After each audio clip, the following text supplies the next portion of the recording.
سیدہ صدیقہ لانا فرماتی ہیں کہ نبی علیہ السلام نے فرمایا کہ 3 باتیں ہیں کلہم ضامن علی اللہ، ان 3 کاموں کے کرنے پر اللہ ضمانت دیتا ہے کہ میں رزق بڑھا دوں گا۔ ان میں سے ایک ہے رجل دخل بیتہ بسلام فہو ضامن علی اللہ، وہ بندہ جو اپنے گھر میں واپس داخل ہو اور اہل خانہ کو مسکرا کر سلام کرے، اللہ ضمانت دیتے ہیں میں اس کے رزق کو فراخ کر دوں گا۔ آپ بتائیے کبھی ہمارا دھیان اس طرف گیا کہ یہ بھی رزق کا دروازہ ہو سکتا ہے؟ رزق کا پہلا دروازہ نماز کا اہتمام کرنا۔ اگر کوئی لکھنے چاہتے ہیں تو آپ بے شک اس کو لکھ لیجئے، یہ بہت مستند باتیں ہیں۔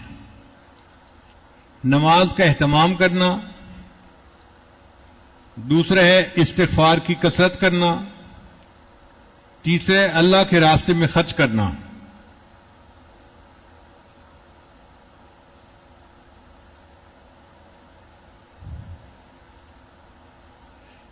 پھر چوتھا ہے تقوی اختیار کرنا،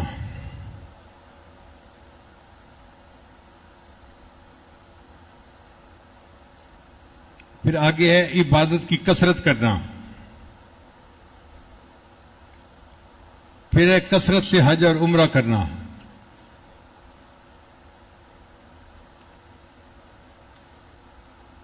پھر 7واں ہے صلہ رحمی کرنا۔ صلہ رحمی کرنا ہے اپنے رشتہ داروں کے ساتھ حسن سلوک کرنا، بھائی کے ساتھ، بہن کے ساتھ، چچا، ماموں، پھوپھو، یہ جو قریبی رشتہ دار ہوتے ہیں نا، ان کے ساتھ اچھا سلوک کرنا، اس سے بھی بندے کا رزق بڑھتا ہے۔ تو صلہ رحمی کرنا بھی رزق کا ایک دروازہ ہے۔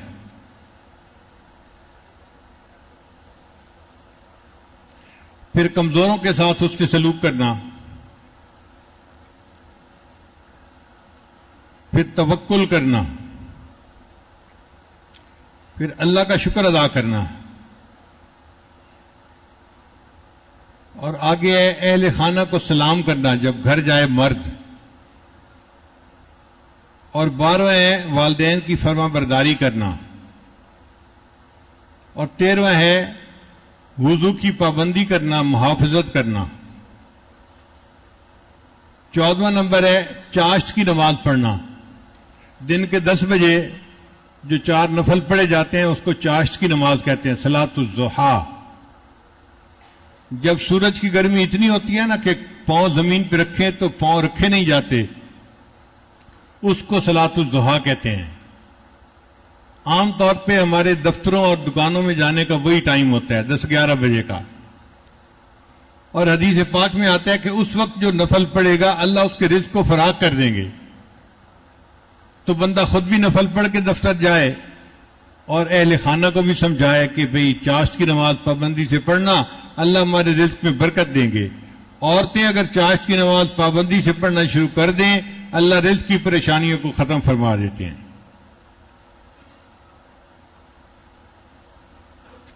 حدیث پاک ہے چاشت کی نماز پڑھو، یہ رزق کو کھینچتی ہے اور تنگ دستی کو بھگاتی ہے۔ اور 15واں ہے سورہ واقعہ کا روزانہ پڑھنا۔ قرآن مجید میں ایک سورت ہے، اس کا نام ہے واقعہ، چھوٹی سی سورت ہے، زیادہ بڑی نہیں ہے۔ جو بندہ روزانہ اس کو باقاعدگی سے پڑھے، اللہ اس کو رزق کی پریشانی سے نکال دیتے ہیں۔ عبداللہ ابن عباس عنہ بڑے عالم تھے، عثمان غنی عنہ کے پاس آئے ملنے کے لیے، تو عثمان غنی عنہ کو اللہ نے بہت مال و دولت دی تھی، غنی بنا دیا تھا۔ انہوں نے فرمایا عبداللہ میرا دل چاہتا ہے کہ تمہاری بیٹیاں ہی بیٹیاں ہیں، بیٹا نہیں ہے، تو میں تمہیں بہت ساری رقم دے دوں تاکہ تم اپنی بیٹیوں کے لیے خرچے کا بندوبست کر دو۔ تو عبداللہ ابن عباس نے جواب دیا عثمان غنی عنہ کو، امیر المومنین مجھے آپ کے تعاون کی ضرورت نہیں ہے۔ تو عثمان غنی عنہ بڑے حیران ہوئے، تعاون کی ضرورت نہیں ہے تو پھر کیسے گزارا ہوگا؟ انہوں نے آگے سے کہا کہ مجھے نبی علیہ الصلوۃ والسلام نے یہ بات بتائی تھی کہ اگر تم سورہ واقعہ کو روزانہ پڑھ لو گے اللہ تمہیں رزق کی تنگ دستی سے بچا لیں گے۔ میں نے اپنی ساری بیٹیوں کو سورہ واقعہ یاد کروا دی ہے، اور انہیں تلقین کی ہے کہ وہ روزانہ اس کو پڑھیں. میری بیٹیوں پہ کبھی فاقہ نہیں آ سکتا. اتنا یقین تھا ان کو. اللہ تعالیٰ ہمیں رزق کی پریشانیوں سے محفوظ فرمائے اور اللہ ہمیں دین کے راستے میں خرچ ہونے والا مال عطا فرمائے جو ہمارے ایمان کے لیے ڈھال بن جائے. وآخر دعوانا ان الحمد للہ رب العالمین.